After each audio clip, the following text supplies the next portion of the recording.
South Luangwa National Park had been an unfulfilled dream destination until recently. A mighty river snaking through a majestic valley that's bursting with wildlife. Its big elephant herds are legendary, but there is one small group famous for a most exceptional behaviour.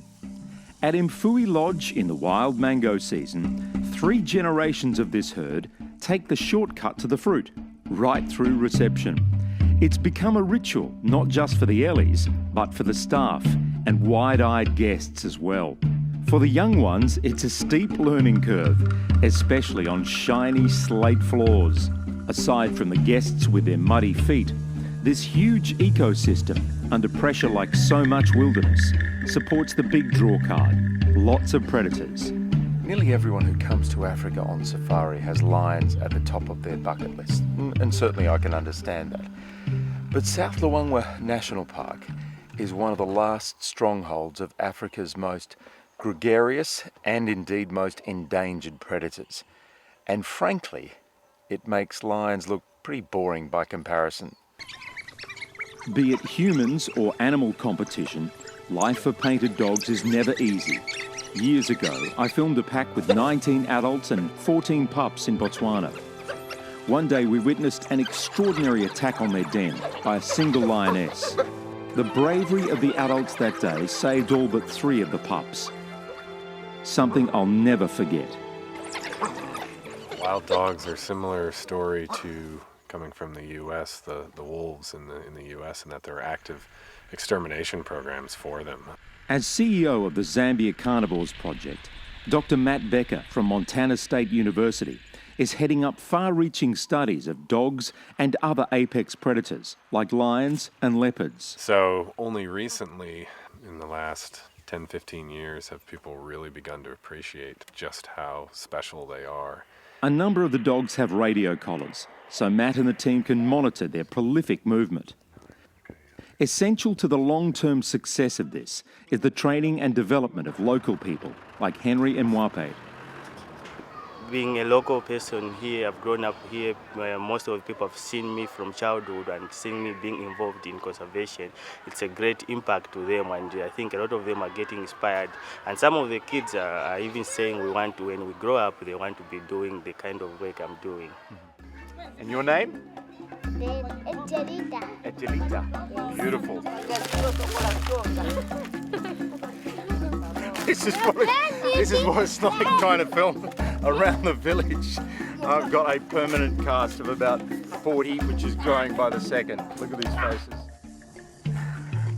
I'm not doing any work, I'm sorry, I should be helping you. Across the river, outside the park boundary, are game management areas where people and animals coexist, not always in harmony. This is where the South Luangwa Conservation Society comes in, confronting poachers, saving animals, and working closely with communities. Zambian-born Rachel McRobb runs this remarkable non-profit organisation. In the last 2 years, we've noticed an increase in more sort of syndicates operating in nearby areas, and it's very indicative of real commercial poaching. Commercial poachers are the avowed enemy. There are no rhinos left in Zambia, so money from ivory is the prize. But snaring animals is crude, cruel, and arbitrary. Yes, it can be frustrating, but it's equally incredibly rewarding. Just to be able to dart an animal, remove a snare, save that animal's life, those little things, which are actually big things, keep you going. Yeah, it's all about the toy. As poachers up the stakes in the war on wildlife, frontline tactics have to evolve. Working Dogs for Conservation is a tremendous program under Megan Parker's impassioned guidance. These guys are anti-poaching, so they're looking for bushmeat, ivory, any elephant meat, ammunition, guns, anything with gunpowder smell. So it's about taking guns out of the system and finding wildlife contraband. It's a never-ending battle, but it's inspiring to see such commitment from so many people. They'll be part of a whole conservation anti-poaching team across Zambia. Every day in the bush is a revelation.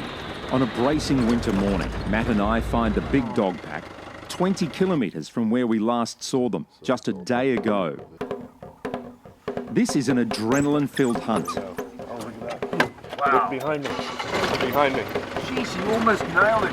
They're gonna get him. Look at him. Painted dogs 1, Puku -1. Today it's a win for the dogs. The long term is far less certain. Dogs are very susceptible to human impacts, and they're often some of the first species to disappear when the human impacts really hit an ecosystem. So in a sense, they're the canary in the coal mine. While there's certainly problems in many areas with conflict with livestock, they're getting a much better image than they used to have, and rightfully so. Behind all these projects, with funding and support through his Bushcamp Company, is one of Zambia's grand champions of conservation.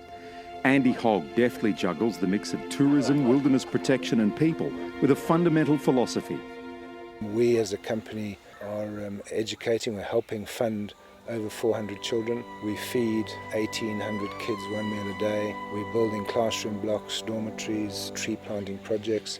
We have a wonderful picture that I think describes, and it's basically 4 or 5 kids that were sitting in front of a mud hut, and on the wall of the mud hut was a drawing of a leopard.